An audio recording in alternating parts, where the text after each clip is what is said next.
Breaking right now. The lefty loony nutters at Hope Not Hate have released their list of the people who they claim are spreading hate in the United Kingdom. Problem is, you'll soon see that this list is full of the most sound people in all of Britain. From Nigel Farage to Matt Goodwin to Kellie J. Keane to, wait for it, myself. And today's guest, Reform UK's Marco Longhi. So we're going to take you through this absolute bonkers, nutty, crazy list of hate in just 1 second. But first, this is how State of Hate is presented by the lefties, who, by the way, are losing so much money that these guys can't even afford permanent staff. I wonder why. Britain's far right is on the move. Reform UK smashed records at the election. Now they're building branches, signing up thousands, and laying the groundwork for power. Tommy Robinson will soon walk free from prison, backed by Elon Musk, ready to flood the streets with his supporters. And last year's racist riots that shocked the nation? This wasn't a flash in the pan, it was a warning. This is the biggest far-right surge in a generation, and it will take everyone working together to stop them. Read our State of Hate 2025 report to find out what's happening, what's next, and most importantly, how we fight back.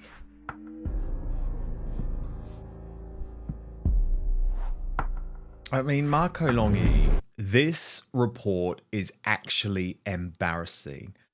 I just think to even describe any of the people on this list as far right is lunacy. I mean, look, Reform UK are there alongside Katie Hopkins.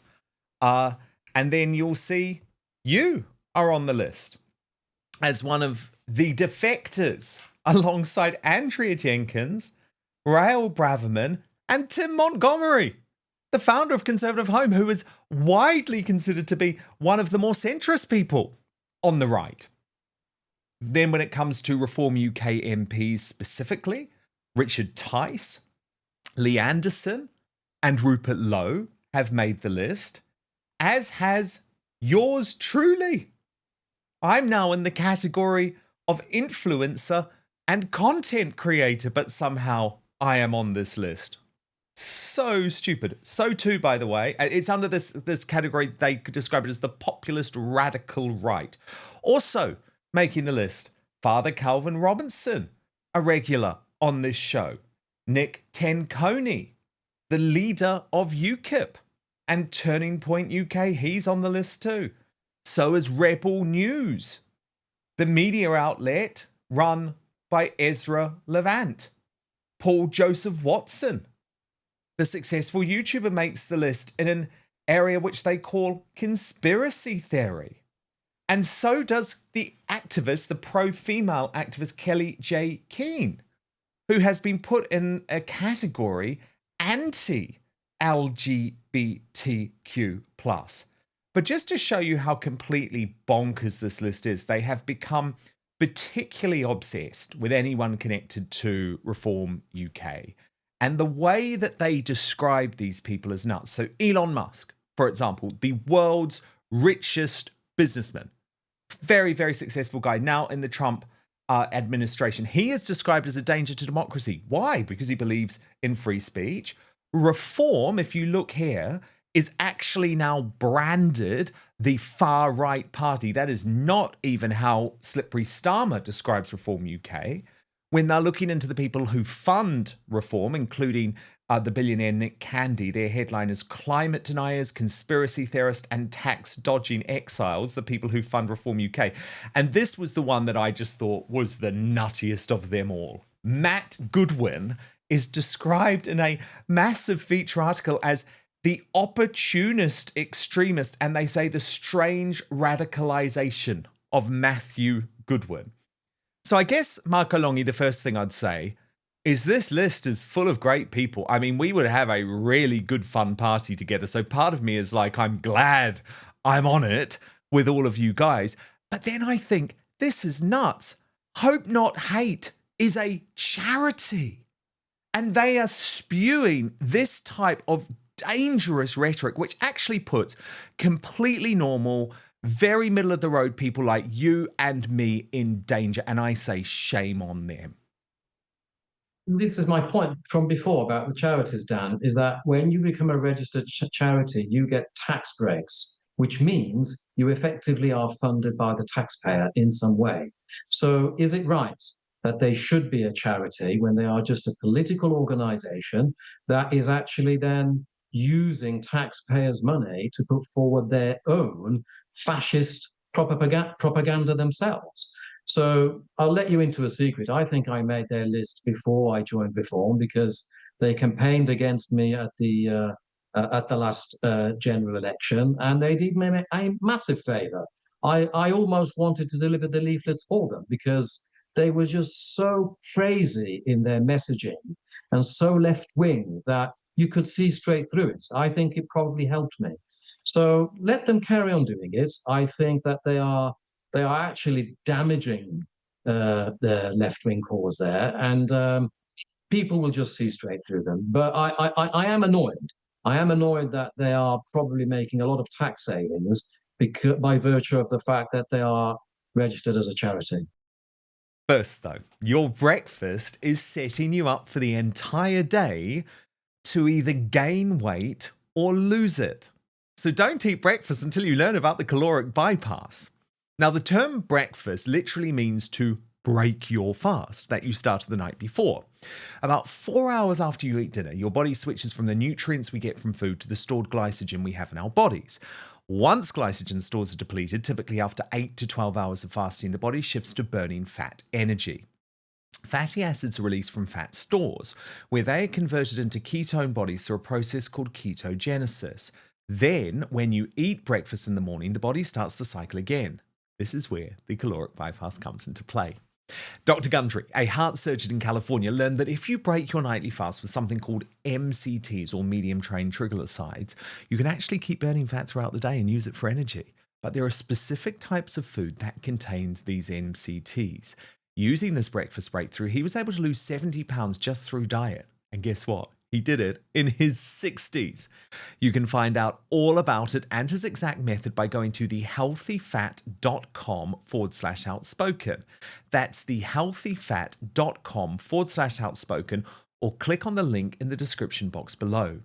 It is important to remember that everyone's body processes fat differently, and it all depends on your unique metabolic type, which is why in the video, which he has released for my special viewers, he talks all about it. It really is quite fascinating and might change the way you think about your health. So go to thehealthyfat.com/outspoken or click on the link in the description box below. But now, back to the show. It looks like people are seeing through their shtick, though. I mean, Nick Lowles, who runs Hope Not Hate, he actually should have been the one arrested during the so-called riots after the Southport massacre last year, because remember, he falsely posted information on X that there had been acid attacks, which wasn't true, and added to a very tense situation. Yet the police didn't come knocking on his door like they did Alison Pearson or Bernie Spofford. Oh, I wonder why, because he's on the left. But people are seeing through this because everyone is walking away from Hope Not Hate. Their funding has absolutely plummeted. And Darren Grimes actually wrote about this. Oh no, what a tragedy. Hope Not Hate, the self-appointed moral guardians of Britain who spend their days shrieking bigot at anyone who dares to question open borders or biological reality, are running out of cash. Turns out constantly slandering ordinary Brits as far-right extremists isn't quite the money spinner they banked on. Donations have plummeted, and now they're scrambling to keep afloat with temporary staff. Maybe the public finally realises that paying for a bunch of professional finger-waggers to police their opinions isn't the best use of their hard-earned cash. A real shame not. And I thought that was a brilliant point from Darren Grimes, but especially this idea of slandering ordinary Brits as far-right extremists. Because let me tell you, Marco, nothing has changed in the way that I view the world over the past decades. And I was someone that would have always been considered a centrist, really. Yet the rest of the world, especially the elite class, especially the media, has gone so insane. now denies scientific reality, for example, because there's nothing anti-LGBT from Kellie J. Keane simply because she believes that there are only two sexes and genders. I think the same thing.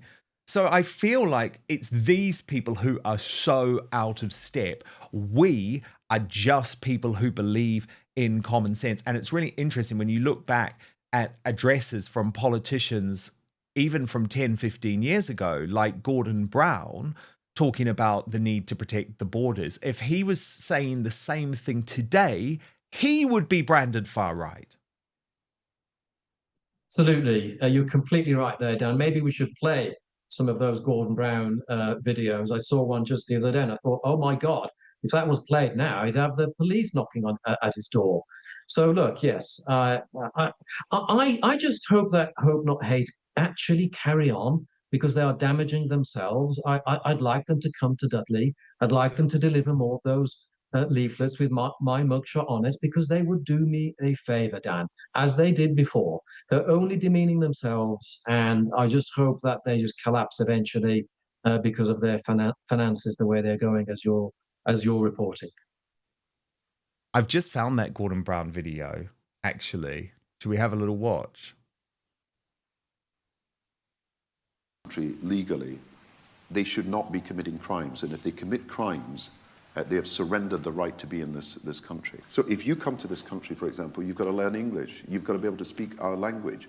If you come to this country, you've got to pay some of the costs of the extra services on top of your salary and taxes, on top of that you are causing us to have to incur. And if you come to this country and commit a crime, is that we are ready to throw these people out of the country when they commit the serious crimes that you're talking about. Now, we have got plane loads of people who've been sent out of the country.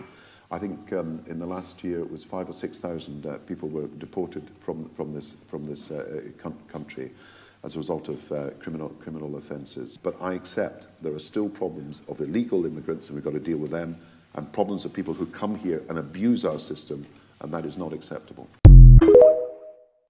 I mean, it's such a crazy thing. He would be far right. He would be far right. He would be far right.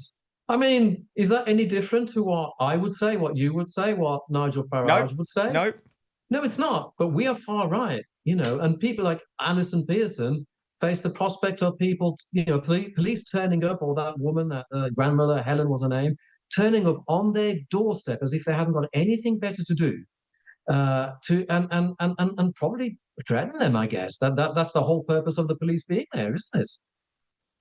Exactly. It's just awful, Dan. It really is awful. It really is. And that's all happened on our watch. People say, "Oh, will the Conservatives ever make a comeback?" We've had, since 2010, a Conservative presence in Westminster in one way or another, either in coalition with the Lib Dems or afterwards, and they're the ones who are largely accountable for allowing what has happened in this country to become what it is now. So they've just got no credibility left, Dan. I just cannot see how they come back from this by simply, like Chris Philp was saying yesterday, oh, well, yes, it wasn't good. We'll say sorry about that, but we're going to be different in the future.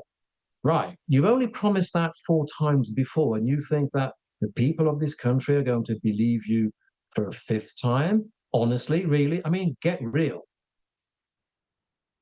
I know. Get real indeed. Marco Longhi, it has been so great to have you today. We've put the world to rights, which is excellent. And I'm delighted that you're now part of the Reform UK crew as well. Please come back very soon. Thank you so much for watching Dan Wootton Outspoken. Please click on my face just to the bottom left to subscribe to this brand new independent news source and turn on the notification bell so you'll be alerted to our brand new live shows, uncancelled interviews, and special royal episodes. Outspoken is also now available as a podcast, so you can listen to the show every weekday on the go, wherever you are.